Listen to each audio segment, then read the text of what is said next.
Hi viewers, welcome back to my channel Agnika fact. आज इस video में विश्व के सबसे बड़े क्रूर तानाशाह एडोल्फ हिटलर के बारे में बात करेंगे। उस जमाने में जिनके सामने पूरा विश्व कांपता था। सेकेंड वर्ल्ड वॉर के लिए अगर किसी को जिम्मेदार माना जाता है वो हिटलर ही है। इतिहास के सबसे विनाशकारी युद्ध में करोड़ों लोग की जान गई थी। तो आज इस वीडियो में इस बारे में चर्चा करेंगे। तो आपसे रिक्वेस्ट है वीडियो को अंत तक जरूर देखें। तो आइए वीडियो स्टार्ट करते हैं। एडोल्फ हिटलर का जन्म 20 अप्रैल 1889 साल में ऑस्ट्रिया हंगरी शहर में ब्रॉन एम इन में जन्म हुआ था, जो कि जर्मन एम्पायर के नजदीक था। इनके पिता एलोइस हिटलर और माता क्लारा हिटलर। हिटलर क्लारा के चौथे संतान थे। हिटलर पिता कैस्टनबुरो में काम करते थे और चाहते थे कि हिटलर भी वही जॉब करे। हिटलर के 6 भाई बहन में 3 की बचपन में ही मौत हो गया था। उसके बाद हिटलर के फैमिली जर्मन पसार के शहर में चले गए। उसके बाद पूरा परिवार 1894 साल में ऑस्ट्रिया की ल्यूनार्डिंग शहर में आ गया। हिटलर भाक्सचुले प्राइमरी स्कूल में पढ़ाई किया था।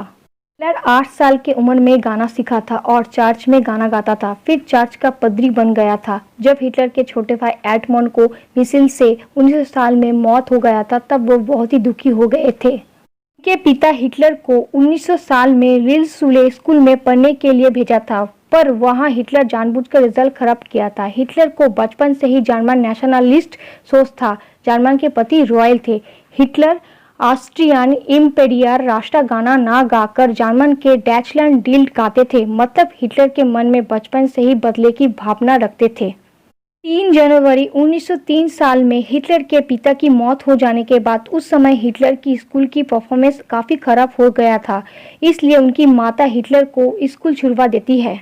1904 में जब हिटलर रिल्सुले स्कूल में भर्ती हुआ और वहां उनका व्यवहार और परफॉर्मेंस काफ़ी सुधार आया। 1905 में स्कूल में फाइनल परीक्षा के बाद बिना किसी आशा और करियर चिंता ना करते हुए स्कूल छोड़ दिया था। 21 दिसंबर 1907 साल में हिटलर का माता की मृत्यु हो जाने के बाद वो स्वेच्छाचारी हो जाते हैं और वो घर छोड़कर धर्मशाला रहने लगे थे। वहाँ हिटलर मजदूरी करते थे और वियना का दृश्य के पेंटिंग वाटर कलर बेचते थे।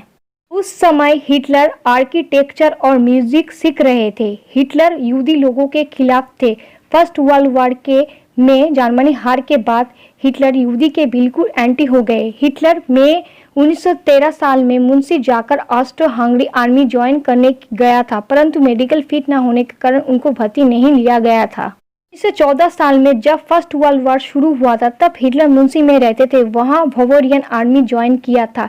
किसी कारण हिटलर के ऑस्ट्रिया में बावेरियन रिसर्च इन्फेंट्री रेजिमेंट 16 भेजा गया, जहां पर वे डिस्पैच रनर ड्यूटी करते थे। हिटलर वाई प्रेस के पहला युद्ध लड़ा था, सेमी युद्ध लड़ा था, अरास युद्ध में हिस्सा लिया था और उसके बाद पश्चिम डाले युद्ध में भी हिस्सा लिया था। सेमी युद्ध में वो घायल भी हुए थे।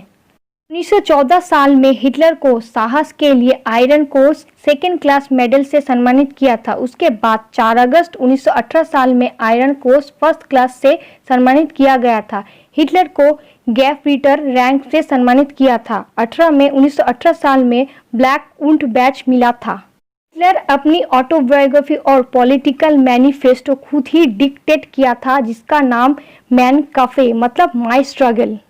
हिटलर फर्स्ट वर्ल्ड वॉर में जर्मन की जीत चाहता था और उनके मुताबिक जर्मन आर्मी अपराजित थे। वो हिटलर ये सोच लिया था कि यहूदी नेता ने जर्मनी आर्मी के पीठ पर छोड़ा घोपा और युद्ध अंत में घोषित करने के लिए साइन कर दिया था।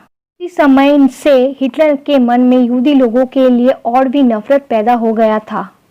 उसके बाद हिटलर जुलाई 1919 साल में मुनिस वापस आकर आर्मी के इंटेलिजेंस एजेंट बन गया और सभी जवानों को उत्साहित की जर्मनो वर्कर पार्टी ज्वाइन करने के लिए। हिटलर उनकी पार्टी डीएपी का नाम बदल के एनएसडीएपी रखा था, समाजवादी जर्मन कामगार पार्टी। ये पार्टी नाजी नाम से जाना जाता है। हिटलर आर्मी रिजाइन करने के बाद एनएसडीएपी पार्टी के नेता बना था और मार्क्स को खत्म करने के लिए मन बना लिया था। 1922 साल में हिटलर प्रभावशाली व्यक्ति हो गया। उसने स्वस्तिक को अपने दल का चिन्ह बना लिया, जो कि हिंदुओं का शुभ चिन्ह है। हिटलर एक बार कहा था, एक दिन ऐसा आएगा जब पूरा जर्मन को मैं कमांड करूंगा और अपनी पार्टी को 1000 साल तक बरकरार रखूंगा। हिटलर बहुत स्ट्रगल करने के बाद आर्मी चीफ बन गया था। 1938 साल में हिटलर उनके नीचे बहुत सी आर्मी ऑफिसर को डिसमिस कर दिया, कुछ को ट्रांसफर कर दिया और कुछ को अपनी पोजीशन से हटा दिया था। ये सब इसलिए किया था, वे समझते थे कि वो लोग उनके पार्टी को विरुद्ध या सपोर्ट नहीं करते हैं। हिटलर के मन में लेवेश्राम को अपने देश में जोड़ना था। तो 33 साल में हिटलर सारे ऑपोजिशन पार्टी को बैन कर दिया था, सभी पार्टी को लीडर्स को अरेस्ट कर दिया था। हिटलर बहुत सारी नेता को अरेस्ट करके मार दिया था। इसी तरह वो जर्मन के सबसे बड़ा तानाशाह बन गए थे। 1939 साल में हिटलर ब्रिटेन को हराने के लिए ब्रिटेन के ऊपर हमला कर दिया, पर हिटलर के मंशा था पोलैंड को खत्म कर देना। 8 सितंबर 1939 साल में ब्रिटेन और फ्रांस जर्मन के साथ युद्ध छेड़ दिया। इसी तरह सेकेंड वर्ल्ड वॉर की शुरुआत हो गई थी। सेकेंड वर्ल्ड वॉर में जर्मन का हार हुआ था बाकी देशों के साथ युद्ध करके। हिटलर का 1000 साल अपनी पार्टी का राज करने का सपना व्यर्थ हो गया था। इसी वजह से डिप्रेशन में आकर साइनट की गोली खा लिया था और अपने सर पर खुद गोली मारकर अपनी ही जान लिया था। ये घटना अपने ही हेडक्वार्टर के बंकर में किया था। उनकी मौत के 10 दिन पहले उनकी पत्नी इवा ब्राउन ने भी सुसाइड कर लिया था। इस वीडियो से आप लोगों को अच्छी जानकारी मिली तो लाइक, शेयर एंड सब्सक्राइब कीजिए। प्लीज कमेंट सेक्शन पे जाके कमेंट करके बताइए वीडियो आप लोगों को कैसा लगा। और तब तक के लिए जय हिंद, वंदे मातरम।